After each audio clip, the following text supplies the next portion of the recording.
thoroughly welcome the sensible and proportionate amendments in the name of the noble and learned Lord Panic and others, which I thought he more than ably explained. I was prompted to speak particularly on Amendment 393B because I've just read the government's Protecting What Matters action plan. I've got plenty to say on that, but you'll all be relieved I'm not going to do that now. But in the plan, the government readily admits that trust in institutions is in decline and that social cohesion is fraying. And I'm concerned that if clauses 168 to 171 go through unamended, it could create a problem of further distrust in policing, because despite the fact that the noble Lord Carter of Hazelmere says there's not a huge gap between the amendment and the government in relation to anonymity, or presumed anonymity for police officers, armed police officers, actually what the government is proposing is an unprecedented rejection of the principles around open justice, but more importantly for me, press freedom. I'm particularly concerned that the clauses will limit the ability of the press to report in any meaningful way on cases involving the use of lethal force by police officers.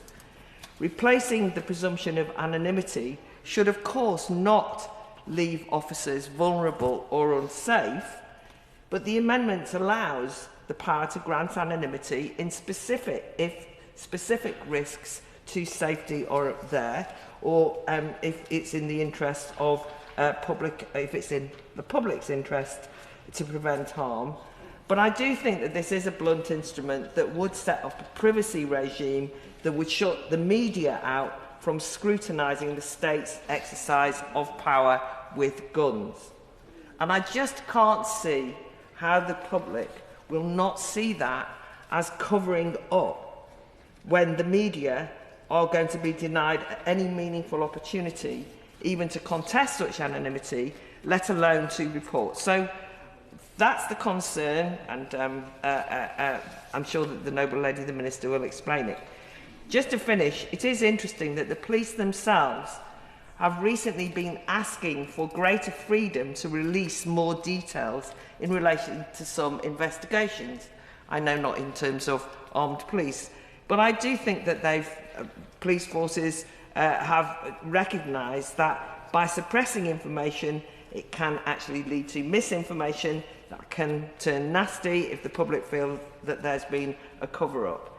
That is a move to transparency to ensure public consent and build trust that I think goes in the right direction. And I'm just worried that the clauses in the bill, well, not its intention, will be a step back from a duty to have candour and a step back from the state being transparent on something that, as the noble and learned Lord Panic pointed out, is when an armed officer representing the state takes another human being's life.